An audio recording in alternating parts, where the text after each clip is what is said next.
Today, we're going to talk about the worst drinks for an IBS diet and why all of these drinks are so terrible for your gut. Hi, I'm Heather Van Voris, IBS advocate and author of the best-selling books Eating for IBS and The First Year IBS. I've been helping people with IBS for 30 years, and I'm here to help you too. And if you enjoy this content, please subscribe to my channel by touching the subscribe button below. So, what are the worst things you can drink for IBS? Well, here's a short list. Alcohol, soda pop, dairy, energy drinks, coffee, even decaf, detox or diet teas, and sport beverages. These are all the bad boys, the very worst things to drink if you have IBS. But first, the good news. There are also lots of safe drinks for IBS, so don't be discouraged.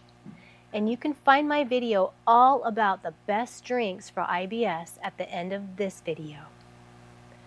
But the not so good news, there are plenty of unsafe drinks as well. Just knowing the potential triggers is half the battle though.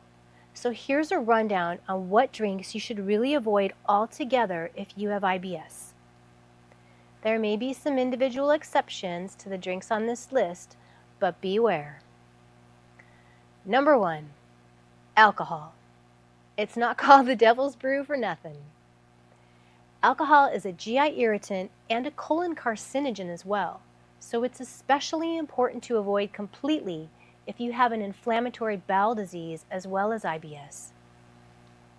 Alcohol is more likely to trigger IBS attacks on an empty stomach, so some folks can drink a little bit when they're generally stable and have just eaten a safe meal.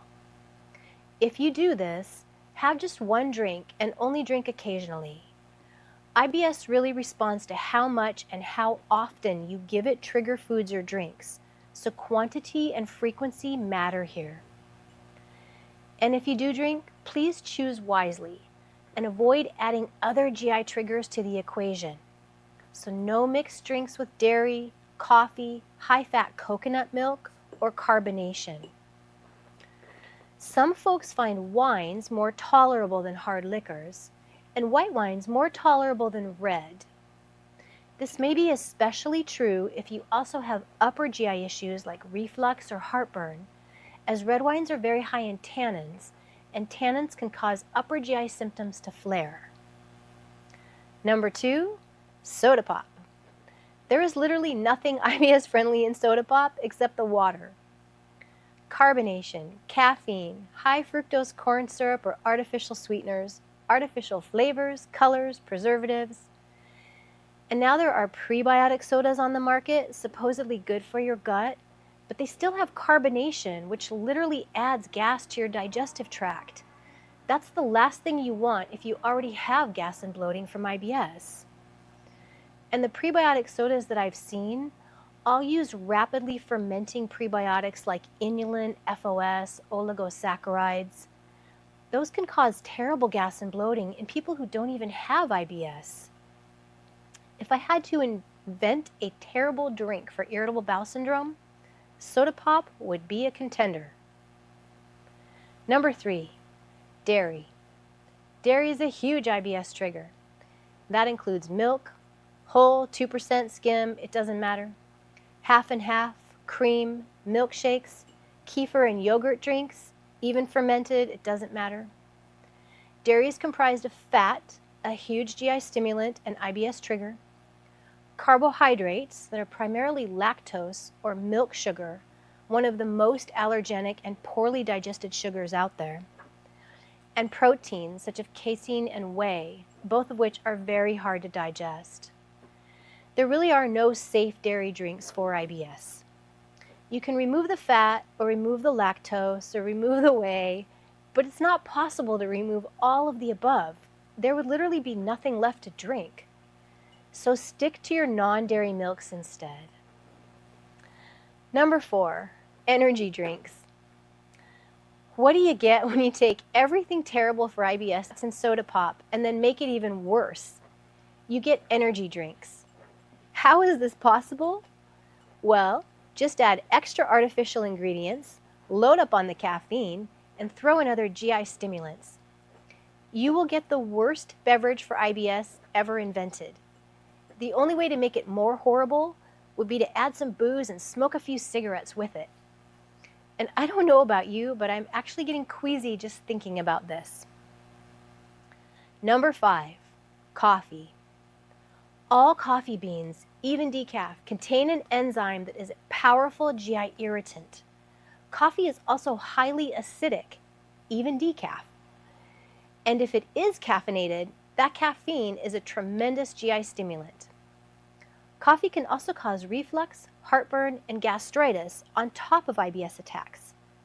There is no latte in the world that's worth this.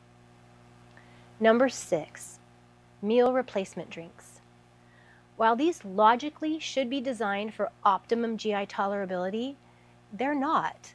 They actually seem to be designed to use the cheapest manufacturing byproducts or ultra-high processed ingredients available. I've yet to see a brand that doesn't contain dairy, added dairy proteins like whey, a high fat content, fructose, which is fruit sugar, which is very poorly digested, artificial flavors, artificial colors, caffeine, pea proteins, rapidly fermenting prebiotics like inulin or FOS, or all of these triggers combined. You're so much better off making your own fresh fruit smoothies with rice, oat, soy, hemp, or almond milks, adding some tummy fiber to the blender, adding a little olive or flax oil or a small spoonful of nut butter for heart-healthy fat, then throw in a handful of dry instant oatmeal for extra soluble fiber. You can add some plain rice protein powder as well, and you will have a much healthier, gut-friendly drink than any meal replacement I have ever seen. Lucky number 7. Well, there's actually nothing lucky about these. Diet, slimming, or detox teas. Usually these words are just code for harsh stimulant laxative. That means senna or cascara, rhubarb root, or diuretics. You have to read the labels to be sure, but be very careful you know exactly what you're dealing with here. Odds are it's bad news. Number 8, Gatorade and sport beverages. Again, read those ingredients. These virtually all have high fructose corn syrup. And remember, fructose is a very poorly digested sugar that's hard for your body to absorb. That's because it uses a specific pathway in the small intestine that has limited capacity. So when you eat more fructose than your body can handle, the extra doesn't get absorbed. Instead, it moves into your large intestine where gut bacteria break it down, leading to gas, bloating, and diarrhea. Sport drinks also often have artificial flavors, colors, and possibly artificial sweeteners as well. The only thing beneficial in sport drinks are the water and electrolytes. You can get both of these without IBS triggers in unflavored Pedialyte. Or eat a banana, which gives you potassium and safe soluble fiber, sprinkled with a little salt, which gives you sodium, and have this with water. The tip takeaway here: are you feeling discouraged? Please don't be. There are so many delicious and safe beverage options for IBS.